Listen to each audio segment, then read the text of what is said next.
Merci beaucoup, Madame la Vice-présidente et ministre de l'Emploi, de l'Action sociale, de la Santé et de l'Égalité des chances. Monsieur le secrétaire d'État, chargé des Sénégalais de l'extérieur, Excellence, Monsieur l'ambassadeur de la République du Sénégal au Royaume de Belgique, Monsieur le consul honoraire, Excellence, Monsieur l'ambassadeur itinérant, Monsieur le conseiller technique, Monsieur le directeur de l'emploi, Monsieur le directeur exécutif du Rassemblement de la diaspora pour l'investissement vers le Sénégal, Madame l'administratrice générale du Forum, Mesdames, Messieurs. Chers collègues, merci pour cet accueil qui nous va droit au cœur. Comme vous l'avez bien exposé, nous avons à peu près les mêmes problématiques à des dimensions différentes. Depuis ce matin, nous avons déjà visité le STEP, qui nous a montré des exemples de prise en charge de la question de qualification et d'emploi des jeunes qui se pose avec acuité chez nous. Le Sénégal compte 1,5 million de jeunes qui sont dans aucun dispositif de formation et d'éducation. Tous les ans, nous avons 100 000 jeunes qui arrivent sur le marché du travail et seuls 6% de ces jeunes ont une qualification. C'est tout le sens du plan Sénégal émergent que le président Macky Sall a mis en place pour renverser la tendance. Donner plus de qualifications et donner de l'emploi. Mais donner de l'emploi aujourd'hui, on est tous conscients que ce n'est pas dans l'emploi salarié.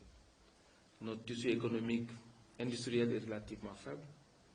Mon collaborateur directeur de l'emploi disait ce matin que 99% de nos entreprises sont informelles. Moins de 1% sont des entreprises. Vous voyez donc que ce sont des entreprises formelles qui peuvent recruter. Ce qui fait que le tissu industriel, économique de manière générale étant faible, les possibilités d'emploi par l'emploi salarié sont aussi faibles. C'est la raison pour laquelle le Sénégal a décidé d'inverser la tendance pour la formation. Le président de la République a décidé de mettre l'emphase sur la formation professionnelle, sur la qualification des jeunes. Et aujourd'hui, nous avons beaucoup de centres de formation. Nous avons à peu près 300 centres de formation, et dont les 2 tiers sont du privé. Et on a 100 centres, à peu près un peu plus de 120 centres qui sont du public, qui font de la formation initiale principalement. Alors aujourd'hui, la tendance, c'est d'envoyer le maximum de jeunes vers la formation professionnelle, de leur donner une qualification. L'ambition du président de la République, c'est d'envoyer 30% des sortants du cycle fondamental vers la formation professionnelle pour leur donner une qualification. C'est pour cela que le Sénégal s'est doté de 2 outils fondamentaux. Le premier, c'est un fonds de financement de la formation professionnelle. Ce fonds permet aujourd'hui à un jeune, scolarisé ou non, déscolarisé précocement, qui a même fait des études jusqu'à niveau universitaire, qui décide de faire une formation professionnelle, d'avoir un fonds de soutien pour lui permettre d'aller faire une formation professionnelle et d'avoir une qualification. Ce fonds, c'est une révolution. Je ne sais pas si vous avez cette taxe qu'on appelait la taxe d'apprentissage dans certains pays. Chez nous, on l'appelle la contribution forfaitaire à la charge de l'employeur, 3% de la masse salariale, payée par les entreprises à l'État. C'est une taxe qui est aujourd'hui intégralement reversée à la formation professionnelle. 20 milliards de francs CFA, c'est combien d'euros, Excellence? 20 milliards 20 milliards environ, ça fait 50 millions. 50 millions d'euros. 50 millions d'euros, compte tenu du budget classique du ministère de l'Emploi et de la Formation professionnelle. Alors, le deuxième élément, c'est un autre fonds qu'on appelait une délégation à l'emploi rapide des jeunes et des femmes. C'est un fonds qui permet à des jeunes qui veulent entreprendre d'être accompagnés financièrement pour mener leur activité. Si je rappelle cela, c'est parce que justement, aujourd'hui, la question de l'emploi se pose avec acuité chez nous. Nous avons un taux de chômage d'environ 15%. Et les jeunes n'ont pas d'emploi parce qu'il n'y a pas d'emploi. Les jeunes n'ont pas d'emploi parce qu'ils n'ont pas de qualification. D'où la problématique de la formation des jeunes. Aujourd'hui donc, nous avons décidé dans la dans notre politique de pousser le maximum de jeunes vers la formation. Et en allant dans la formation, il faut qu'ils aient d'abord la qualification professionnelle, mais il faut qu'ils soient préparés à entreprendre, à aller dans l'autre emploi. Et ça repose une problématique que vous avez évoquée tout à l'heure, c'est la question de l'orientation. Elle est fondamentale. Parce que c'est cette orientation-là. Et là, j'évoque des pistes éventuelles de collaboration entre vous et nous, parce que l'orientation jusqu'ici, chez nous, c'était limité à expliquer aux jeunes qui arrivent à un certain niveau, troisième ou au niveau du baccalauréat, de leur dire, après le bac, voilà ce que vous pouvez faire.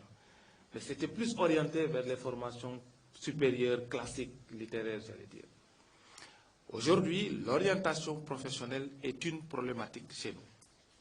Que les jeunes, que les parents doivent être en mesure de comprendre les dispositifs de formation et d'orientation qui existent, d'où la nécessité d'avoir un service d'orientation qui peut anticiper sur les métiers futurs surtout.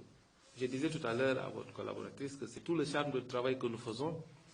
70% des métiers d'aujourd'hui vont disparaître à l'horizon 2035. Et 70% des métiers seront nouveaux. Il faut anticiper par la formation. C'est la difficulté, mais c'est le charme de notre métier. Donc, pour moi, la question de l'orientation se pose avec acuité. Et ce n'est pas seulement l'orientation pour dire vous pouvez aller faire telle formation, mais c'est pour non seulement donner les dispositifs qui existent, et à partir de ce moment, l'État central devrait mettre en place les dispositifs. Donc pour moi, c'est important que l'orientation puisse éclairer et les jeunes et les parents pour pouvoir orienter les jeunes vers des formations professionnelles qui leur permettent d'avoir une qualification, un métier. Et ça, c'est le deuxième outil que j'ai dit tout à l'heure, la DER, la délégation à l'entrepreneuriat rapide des jeunes et des femmes, devrait, au sortir des formations, accompagner les jeunes pour entreprendre.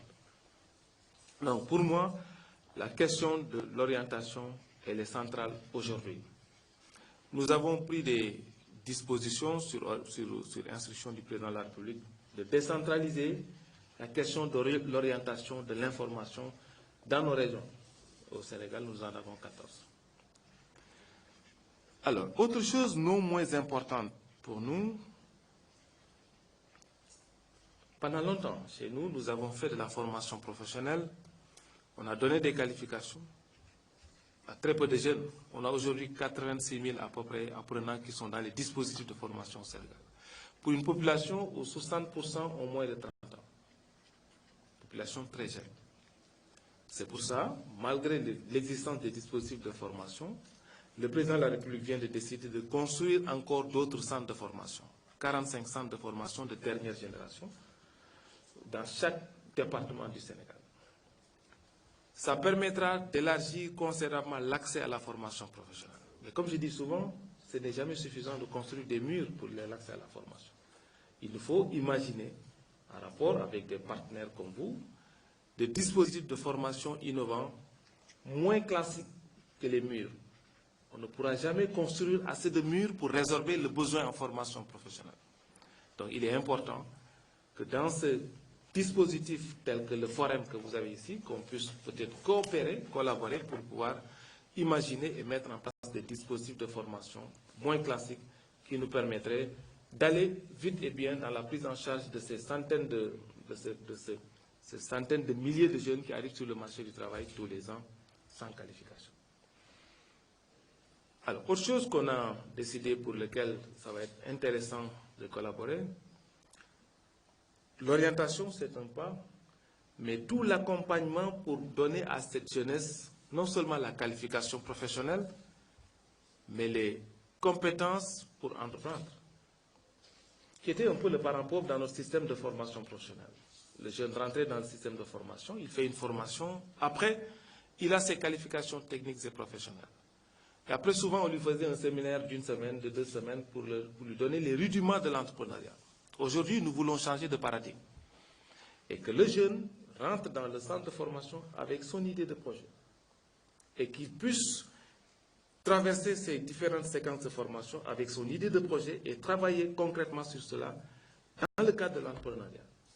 Cela lui permettra, au sortir de son cycle de formation, d'avoir non seulement les qualifications professionnelles, mais d'avoir les aptitudes de gérer son propre business. Donc, ce volant-là, il manquait. Donc, tout ceci, c'est le premier outil que j'ai évoqué, le fonds de financement de la formation professionnelle, qui nous permet de prendre la question d'orientation, la question de formation professionnelle et la question de formation en entrepreneuriat.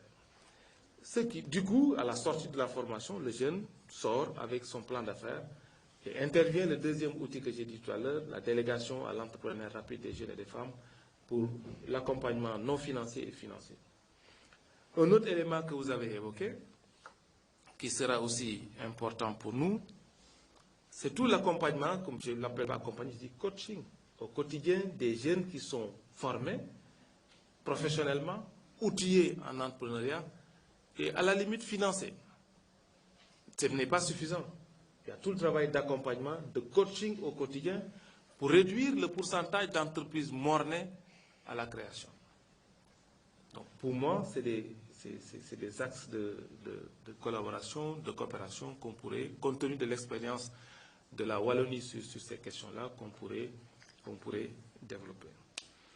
Bien évidemment, il y a ce que je viens d'évoquer, ça nous permet de parer au plus pressé, parce qu'aujourd'hui on a beaucoup de jeunes, mais l'ambition que nous avons de la formation professionnelle, c'est d'en faire une vocation pour les jeunes.